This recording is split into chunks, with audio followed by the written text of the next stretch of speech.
Hello everyone, welcome back to garden of GS. और one day one series में आज का टॉपिक है भारत सरकार अधिनियम 1919 मॉन्टेग्यू चेम्सफोर्ड सुधार।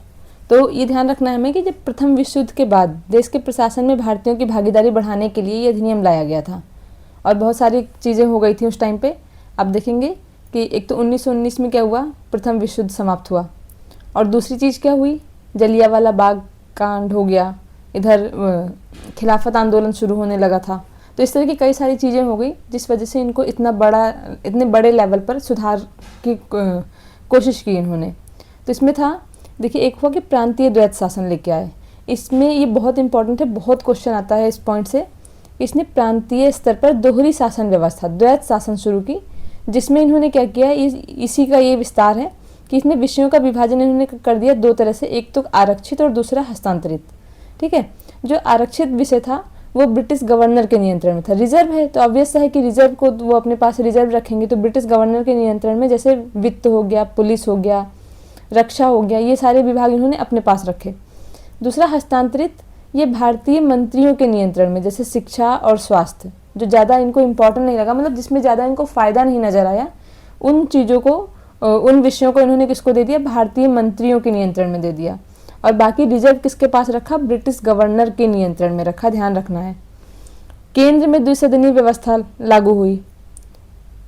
इसने केंद्रीय विधान परिषद को एक द्विसदनीय विधायिका में बदल दिया, जिसमें राज्य परिषद उच्च सदन और केंद्रीय विधानसभा निम्न सदन ये शामिल हो गए। ये वही जैसे आज के समय है राज्यसभा और लोकसभा, तो ये राज्य परिषद हो गया जिसको उच्च सदन कहा गया, और केंद्रीय विधानसभा जिसको निम्न सदन। ये केंद्र की बात हो रही है। विधानसभा आज के समय राज्य में होती है, लेकिन उस समय इन्होंने लोकसभा को क्या नाम दिया, केंद्रीय विधानसभा। दूसरी चीज जो शुरुआत हुई, ये तो एक पॉइंट ये हो गया, एक पॉइंट ये हो गया, ठीक है, दो हो गए। तीसरा पॉइंट है सांप्रदायिक निर्वाचन का विस्तार, जो 1909 के पार्लियामेंट सुधार में हुआ था, जो मुस्लिमों के लिए द्वैत शासन लेकर के, मुस्लिमों के लिए पृथक निर्वाचन की व्यवस्था जो लेकर के आए थे, वो इन्होंने इसमें और विस्तार कर दिया। 1909 में केवल मुस्लिमों के लिए था, इसमें क्या कर दिया इन्होंने, सिख, भारतीय, ईसाई, एंग्लो इंडियन, यूरोपियों, इन सब के लिए अलग अलग कर दिया। और 1935 का जब एक्ट पढ़ेंगे तो उसमें महिलाओं के लिए भी इन्होंने कर दिया था। एक और इम्पॉर्टेंट चीज़ क्या हुई इसमें, लोक सेवा आयोग। इसने सिविल सेवकों की भर्ती के लिए केंद्रीय लोक सेवा आयोग की स्थापना का मार्ग प्रशस्त किया। ठीक है, ये मार्ग प्रशस्त किया, और ये स्थापित कब हुआ, 1926 में। ये मैंने कई क्वेश्चन में बता रखा है, आप जब सारे वीडियोस को देखेंगे तो उसमें आपको बहुत अच्छे से क्लियर हो जाएगा कि 1926 में केंद्रीय लोक सेवा आयोग की स्थापना हुई, और किस एक्ट के थ्रू हुई थी, 1919 के मॉन्टेग्यू चेम्सफोर्ड सुधार के तहत।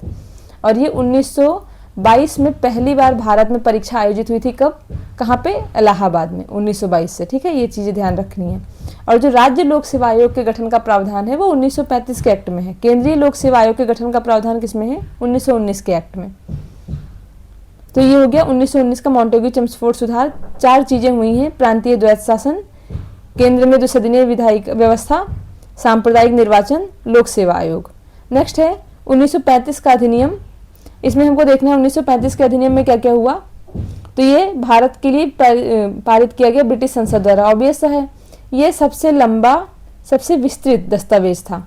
ठीक है, और ये वर्तमान में भारत के संविधान का मुख्य आधार यानी ब्लू प्रिंट बना हुआ है। मतलब आज का जो संविधान है उसमें लगभग 70% जो तत्व हैं वो कहाँ से लिए गए हैं, 1935 के एक्ट से, ध्यान रखना है। प्रांतीय स्वायत्तता इसमें लाई गई, जो प्रांतों में द्वैत शासन था उसको समाप्त करके और प्रांतीय स्वायत्तता ले आए, और उसकी जगह पे इन्होंने किसमें शुरू कर दिया, केंद्र में द्वैत शासन लेके आ गई है। ठीक है, जैसे क्या हुआ, इसमें एक्सप्लेन लिखा हुआ है कि इसने प्रांतों में द्वैत शासन को समाप्त कर दिया और वहाँ पूर्ण स्वायत्तता, ऑटोनॉमी लागू कर दी, जिससे चुनी हुई भारतीय सरकारों को काम करने की आज़ादी मिल गई। ठीक, केंद्र में द्वैत शासन, इसमें क्या बोल रहे हैं, प्रांतों से हटाकर द्वैत शासन को केंद्र स्तर पर लागू कर दिया गया। रक्षा और विदेशी मामले जैसे महत्वपूर्ण विषय गवर्नर जनरल के पास सुरक्षित रहे, और बाकी किसको दे दिए गए, उनकी मंत्री परिषद को दे दिए गए। 3 सूचियों में शक्तियों का विभाजन हुआ। ध्यान रखेंगे आज की जो 7th शेड्यूल है आज का, वो कहाँ से लिया गया है, ध्यान रखना है, किससे, 1935 के एक्ट से। वही 3 सूचियों में बांटा, संघीय सूची केंद्र के लिए, प्रांतीय सूची प्रांतों के मतलब राज्यों के लिए, और समवर्ती सूची दोनों के लिए। ठीक है, केंद्रीय संस्थाओं की स्थापना हुई, एक तो प्रांतीय स्वायत्तता, केंद्र में द्वैत शासन, तीनों अनुसूची मतलब तीनों सूची, केंद्रीय संस्थाओं की स्थापना हुई। इसमें क्या हुआ, इसके तहत एक संघीय न्यायालय 1937 में स्थापित, जो बाद में सुप्रीम कोर्ट बना। ठीक है, और भारतीय रिजर्व बैंक आरबीआई ये 1935 में स्थापित हुआ। ठीक, तो दो चीज़ों की स्थापना इसके थ्रू हुई। कौन सी? फेडरल कोर्ट बना जो बाद में सुप्रीम कोर्ट बन गया। ये 1773 वाले सुप्रीम कोर्ट से डिफरेंट है। ये पूरे भारत के लिए था, फेडरल कोर्ट नाम दिया गया था इसको। और भारतीय रिजर्व बैंक 1935 में स्थापित हो गया था। अब देखेंगे इसको, 1 अप्रैल 1935 को आरबीआई की स्थापना हुई थी। वो किसके तहत हुई? इसी 1935 के एक्ट के थ्रू। और जो सुप्रीम कोर्ट है वो भी किससे बना? 1935 के एक्ट से।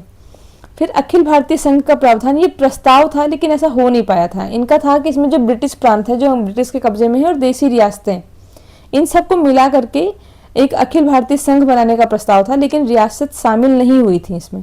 इस कारण से कभी लागू नहीं हो पाया। तो ये तो नहीं लागू हो पाया था, लेकिन ये 4 पॉइंट इंपॉर्टेंट है। हालांकि ये भी क्वेश्चन आता है कि अखिल भारतीय संघ बनाने का प्रस्ताव किसमें था। तब सब कुछ अखिल भारतीय हो रहा है, तो अखिल भारतीय क्या हो जाएगा?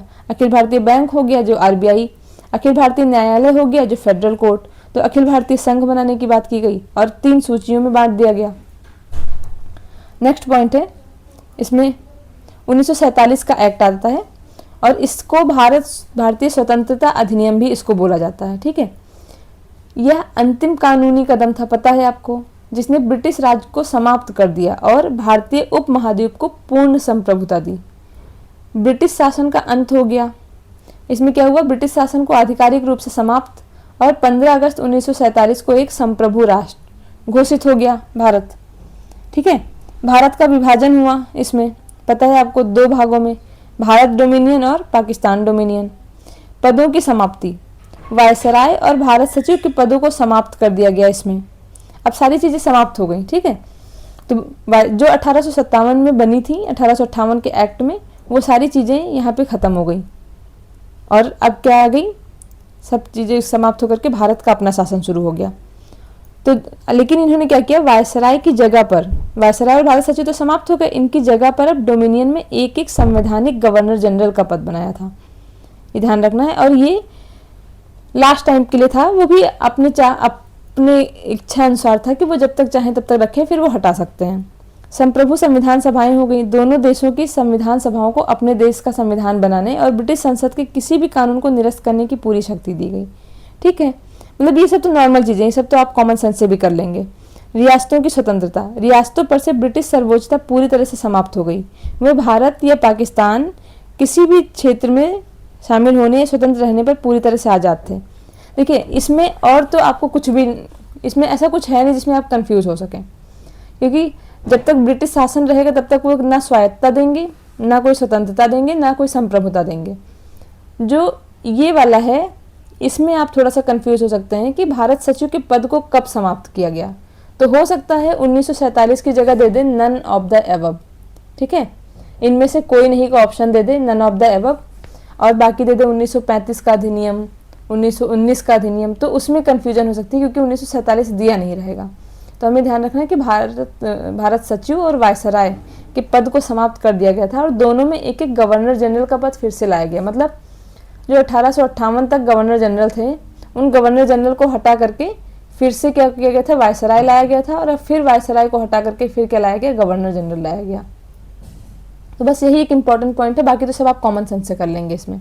और सी राजगोपालाचारी जो हैं वो गवर्नर जनरल बने थे, वो भारत के प्रथम और अंतिम भारतीय गवर्नर जनरल थे। नेक्स्ट, तीनों का एक बार कंपैरेटिव देख लेते हैं, तीनों में क्या कंपैरिजन है। तो देखिए 1919 में क्या हुआ? उत्तरदायी सरकार धीरे धीरे शुरू हो गई। ठीक है, 1935 में स्वायत्तता का विस्तार हुआ और संघीय ढांचा बनना, जैसे आरबीआई मतलब केंद्रीय बैंक हो गया, न्यायालय हो गया, एक संघ बनाने की बात कर दी गई। भारतीय स्वतंत्रता अधिनियम 1947, इसमें क्या था? पूर्ण स्वतंत्रता और भारत का विभाजन हो गया। ठीक है, इनका उद्देश्य सबका जान ही गए आप। प्रांतों की स्थिति, इसमें द्वैत शासन प्रांतों में लागू हुआ, इसमें प्रांतों को स्वायत्तता दे दी गई और द्वैत शासन का अंत हो गया। 1947 में ब्रिटिश क्राउन से पूरी तरह स्वतंत्र हो गए। केंद्र की स्थिति गवर्नर के वीटो के साथ अत्यधिक केंद्रीकृत, केंद्र काफी केंद्रीकृत हो गया और इसमें क्या हो गया? केंद्र में द्वैत शासन आ गया और पूर्ण रूप से संप्रभु संविधान सभाएं बनी। संविधान पर क्या प्रभाव पड़ा? केंद्र में 2 सदन की शुरुआत हुई। आपने देखा राज्यसभा और विधानसभा, ठीक है। तो लोकसभा को क्या बोल रहे थे, केंद्रीय विधानसभा। और आधुनिक भारतीय संविधान का मुख्य ढांचा बना और भारत को पूर्ण कानूनी संप्रभुत्व। तो इसमें भी कुछ खास डिफरेंस नहीं है, आप उसको देख लेंगे तो ये तो नॉर्मल सा है, ठीक है। तो आज के लिए इतना ही। अब इस तरह से हमारे सारे एक्ट खत्म हो गए हैं। अब नेक्स्ट टॉपिक से कुछ और, नेक्स्ट डे से कुछ और टॉपिक शुरू करेंगे। और इसमें अगर आप कंटिन्यू केवल इसी को देखते रहेंगे तो आपका बहुत सारा टॉपिक एक एक दिन में ऐसे करते तैयार होता चला जाएगा और आपको बर्डन भी नहीं लगेगा। तो अगर अच्छा लगा हो तो एक लाइक बनता है। Thank you so much.